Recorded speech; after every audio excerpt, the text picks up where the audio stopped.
Hello friends, welcome to the exam hacker YouTube channel. दोस्तों, आज की इस वीडियो में हम लोग क्या डिस्कस करने वाले हैं।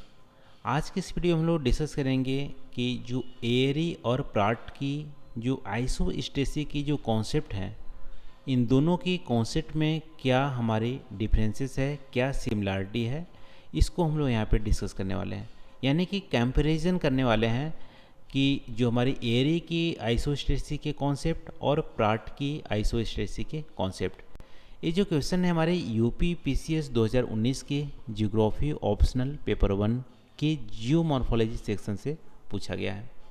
तो एक बार क्वेश्चन को रीड करते हैं, इसके बाद इसको हम लोग सॉल्व करने की कोशिश करेंगे। तो क्वेश्चन है, compare the concepts of Sir George Airy and A Pratt regarding isostasy. Sir George Airy एवं ए प्राट के संतुलन, यहाँ पे वैसे भू संतुलन होना चाहिए, भू संतुलन संकल्पनाओं की तुलना कीजिए। तो सिंपली आपने आइसोस्टेसी वाला थ्योरी पढ़ा होगा, उसमें भी आपने एरी और प्राट का पढ़ा होगा। ठीक है, फिर भी एक तरह से रिवीजन के लिए यहाँ पे हम लोग डिस्कस कर लेते हैं। तो सबसे पहले आप बताओ आइसोस्टेसी को आप कैसे डिफाइन करोगे, कैसे आप एक्सप्लेन करोगे कि आइसोस्टेसी क्या है। ठीक है, भू संतुलन क्या है।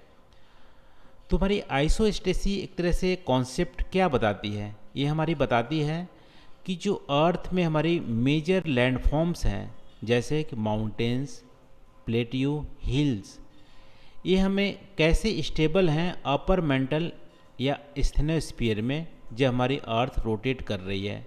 ठीक है, तो इसको हम यही कॉन्सेप्ट हमारी आइसोस्टेसी बताती है। यानी कि आइसोस्टेसी क्या बताती है कि जो हमारी क्रस्ट है, क्रस्ट के नीचे हमारी अपर मेंटल है और सेमी लिक्विड फॉर्म में है एस्थ्रोस्फीयर। ये हमारी क्रस्ट के ऊपर भी बहुत सारे लैंडफॉर्म हैं, कहीं पे ऊंचे माउंटेन्स हैं, कहीं पे प्लेट्यू है और कहीं पे प्लेन है। जब अर्थ हमारा रोटेट करता है तो ये जो माउंटेन है, प्लेट है, प्लेट्यू है, कैसे स्टेबल रहते हैं, ये हमारी सेमी लिक्विड जो बेस है उसके ऊपर कैसी स्टेबिलिटी ये मेंटेन करती है। इसी कॉन्सेप्ट को हमारे आइसोस्टेसी बताता है। ठीक है, भू संतुलन का कॉन्सेप्ट बताता है। और आइसोस्टेसी में की स्टेबिलिटी यानी क्रस्ट की स्टेबिलिटी के लिए हमें क्या क्या दो चीज़ें जरूरी, दो फोर्स यहाँ पे काम करते हैं। एक तरह से बायोन्ट फोर्स, उत्प्लावन बल, जो हमारे उत्प्लावन बल जो एस्थ्रोस्फीयर से क्रस्ट के ऊपर लगता है, ऊपर की ओर लगता है। ठीक है, और जो कि क्रस्ट को फ्लोटिंग या जो फ्लोट करते रहने देता है। और दूसरी हमारी जो फोर्स होती है ग्रेविटेशनल फोर्स, जो कि क्रस्ट से नीचे की ओर, ठीक है, डाउनवर्ड लगता है ग्रेविटेशनल फोर्स, जो कि क्रस्ट को एस्थ्रोस्फीयर में सिंक करने के लिए प्रेरित करता है। और इन दोनों बलों के बैलेंस ही हमारी बैलेंस स्टेबलाइज करते हैं क्रस्ट को एस्थ्रोस्फीयर का। तो इन सारे कॉन्सेप्ट को हमारी आइसोस्टेसी बताता है। और आइसोस्टेसी को कॉन्सेप्ट को समझाने के लिए दो थ्योरी बहुत ही ज़्यादा महत्वपूर्ण है, जो कि सर जॉर्ज एरी का और दूसरा ए प्राट का। तो दोनों की कंपैरिजन हम लोग यहाँ पर देख लेते हैं, दोनों की थॉट में क्या डिफरेंसेस थे। तो सबसे पहले एरी की बात करते हैं। एरी क्या बिलीव करते थे? एरी बिलीव करते थे कि जो क्रस्ट है, ठीक है, क्रस्ट की डेंसिटी क्या है, सब जगह समान है। इसको हम लोग इमेज की सहायता से देखेंगे, बट पहले समझ लेते हैं। एरी क्या बिलीव करते हैं कि जो क्रस्ट है, यानी कि क्रस्ट में सभी कुछ माउंटेन्स, प्लेट्यू, प्लेन और ओशियनिक क्रस्ट, इन सारी क्रस्ट की डेंसिटी जो है वो हमारी समान है, और इसको नाम दिया उन्होंने सियाल। ठीक है, सियाल।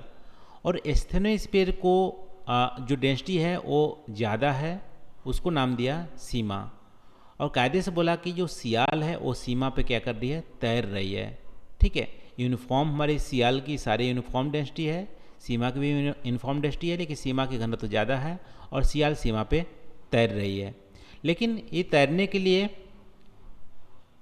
ठीक है, पहले मान लो पहले तो ये डिफरेंसेस हो गया।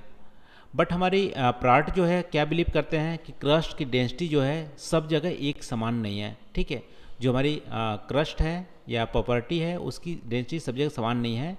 जहाँ पे माउंटेनियस एरिया है वहाँ पे क्रस्ट की डेंसिटी कम है, और हमारी माउंटेनियस में सबसे कम है, और फिर प्लेट्यू में ज़्यादा है।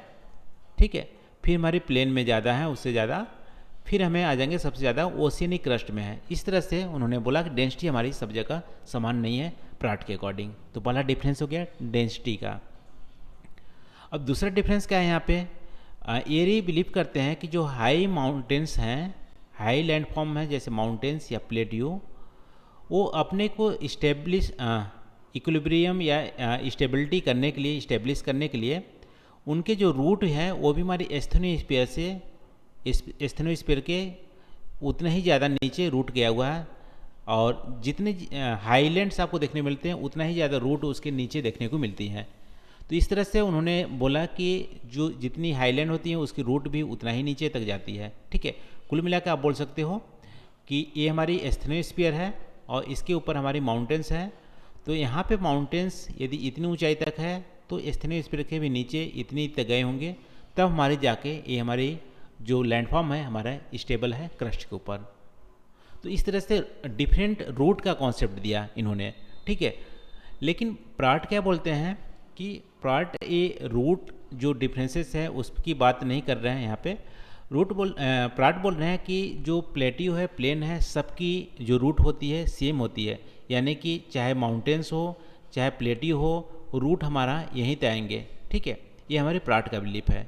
यानी कि दूसरा डिफरेंस ये है रूट का डिफरेंसेस, और पहला क्या था हमारा कि डेंसिटी का डिफरेंसेस। तीसरा डिफरेंसेस ये है कि एरी का फिलॉसफी क्या है कि लॉ ऑफ फ्लोटेशन। ठीक है, तैरने के सिद्धांत पे विश्वास करते हैं एरी, बट प्राट जो है वो तैरने के सिद्धांत पर नहीं, रूल ऑफ कंपनसेशन। ठीक है, रूल ऑफ कंपनसेशन पे विश्वास करते हैं। ठीक है, दोनों में क्या डिफरेंसेस है, यानी कि एरी बिलीव करते हैं लॉ ऑफ हमारी फ्लोटेशन, तैरने के सिद्धांत पे। इसका मतलब है कि जैसे मान लो आप बर्फ़ के टुकड़ा है, पानी में तैरती है, तो बर्फ़ के टुकड़ा के 1/9 हिस्सा ही आपको ऊपर दिखती है और 9वें हिस्सा नीचे दिखती है। तो वैसे ही बोलते हैं कि सियाल सीमा पे तैर रही है, तो सियाल का जितना पोर्शन ऊपर दिखता है, कहीं ज़्यादा नीचे पोर्शन सीमा के अंदर घुसा हुआ है। ठीक है, उसको बैलेंस करने के लिए, यानी कि जितने कम ऊपर देखेंगे उतना ही ज़्यादा नीचे देखेंगे, और जितना ही ऊपर दिखेगा, इसका मतलब है कि आप यहाँ पे देख सकते हो माउंटेन्स की हाई ऊपर है तो उसके नीचे भी उतना ही रूट ज़्यादा है। ठीक है, ये हमारे मेजर डिफरेंस है। लेकिन प्राट क्या यहाँ बिलीव करते हैं कि जो हमारी रूल ऑफ कंपनसेशन का मतलब है यहाँ पे कि रूट तो सबका सेम है। ठीक है, एस्थेनोस्फीयर में जो गहराई है सबकी सेम है, सारे लैंडफॉर्म्स की या क्रस्ट की, लेकिन डेंसिटी अलग अलग है तो हमारी कंपनसेट कर दे रहा है। ठीक है, जो हमारी ग्रेविटेशनल पुल नीचे की ओर ज़्यादा लग रही है, तो जहाँ पे हमारे हाईलैंड्स हैं जैसे माउंटेन्स, वहाँ पे डेंसिटी कम करके हमारे उसको ग्रेविटेशनल जो फोर्स है उसको कंपनसेट कर दे रही है डेंसिटी कम करके।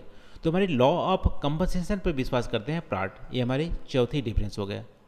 ठीक है, तो ये हमारी चौथी डिफरेंस है। और लास्ट हमारी डिफरेंस आप बोल सकते हो कि जो एरी का कॉन्सेप्ट है वो हमें प्रैक्टिकल नज़र नहीं आ रहा है। क्यों? क्योंकि जो हमारी बैलेंस हिमालयन रीजन की बात करें, हिमालयन रीजन की बैलेंस इस्टेब्लिश करने के लिए ऐसा एस्टीमेट लिया गया कि 80 से 100 किलोमीटर के नीचे तक हिमालयन की जो रूट होनी चाहिए एस्थेनोस्फीयर के नीचे। ठीक है, मान लो एस्थेनोस्फीयर है, इसके नीचे 80 से 100 किलोमीटर की हमारी रूट होनी चाहिए, जो कि पॉसिबल नहीं है, क्योंकि इतनी गहरी रूट हमारी इसलिए पॉसिबल नहीं है कि उतनी डेप्थ पे जो मटेरियल होते हैं हमारी सॉलिड के फॉर्म में नहीं होते हैं, लिक्विड के फॉर्म में या सेमी लिक्विड के फॉर्म में जाते हैं, तो रूट वहाँ पे बनेगा ही नहीं। ठीक है, तो इस तरह से हमारी एरी की जो फिलॉसफी है हमारे प्रैक्टिकल नज़र या सही नज़र देखने को नहीं मिलती है। बट प्राट का जो कॉन्सेप्ट है कि हमारी रूल ऑफ कंपनसेशन, ठीक है, लॉ ऑफ कंपनसेशन, यानी कि जहाँ पे हमारी हाईलैंड्स देखने को मिल रही हैं वहाँ पे कम डेंसिटी वाले मटेरियल यूज हो रहे हैं, और तो वो हमारी ग्रेविटेशनल फोर्स को हमारी वहाँ पे कंपनसेट कर दे रही है, रूट सबकी सेम है। तो ज़्यादा प्रैक्टिकल हमारी प्राट की कॉन्सेप्ट के लग रहे हैं। ठीक है, आइसोस्टेसी में। तो ये हमारे मेजर डिफरेंसेस हैं हमारे एरी और प्राट का। और इमेज की सहायता से भी आप इसको दर्शा सकते हैं। इमेज यहाँ पे देखते हैं। ठीक है, ये हमारे एरी का इमेज इस तरह से आप बता सकते हो कि हमारी मान लो क्रस्ट है, क्रस्ट में डिफरेंट लैंडफॉर्म है, ये हमारे माउंटेन्स है, माउंटेन्स के ठीक नीचे इसको इस्टेब्लिश करने के लिए एरी ने क्या बोला कि रूट होना चाहिए, जितनी ऊपर हाईलैंड्स है उतनी नीचे यहाँ जाएंगे, प्लेट्यू है, प्लेट्यू की कम हाइट है तो एज कम्पेयर टू रूट भी इसके कम बनेंगे, प्लेन की उससे कम बनेंगे। तो ये हमारी क्या हो गया, सेम डेंसिटी वाले सियाल हैं, ये हमारी सीमा है और इसकी रूट ऐसे आप दिखा सकते हो एरी के कॉन्सेप्ट को। ठीक है, यही हमारे प्लाट के कॉन्सेप्ट को क्या दिखाएंगे कि ऊपर तो माउंटेन प्लेट्यू डिफरेंट दिख रहे हैं बट इसका रूट यहाँ पे सेम है। ला आप कंपनसेशन काम कर रहे हैं, यहाँ पे डेंसिटी हमारी लोएस्ट है, यहाँ पे डेंसिटी थोड़ी सी ज़्यादा है इसके कंपेयर में। ठीक है, तो डेंसिटी का डिफरेंसेस यहाँ पे देखने को मिल रहा है। तो ये हमारे हो गए प्लाट और एरी का जो डिफरेंसेस थे आइसोस्टेसी के थॉट में, उसको हम लोग यहाँ पे डिस्कस किए। तो आज के इस वीडियो में बस इतना ही दोस्तों। आपने यदि ध्यान से सुना होगा मेरी बातों को तो शायद आपको यहाँ पे जो डिफरेंसेस है आपको क्लियर यहाँ पे हो गए होंगे। और आज के लिए बस इतना ही। यदि कोई भी पॉइंट यहाँ पे लगता है कि आपको छूट गया है तो उसको आप ज़रूर शेयर कीजिएगा। तो थैंक यू फॉर वॉचिंग, मिलते हैं अगली वीडियो में नए टॉपिक के साथ। Thank you.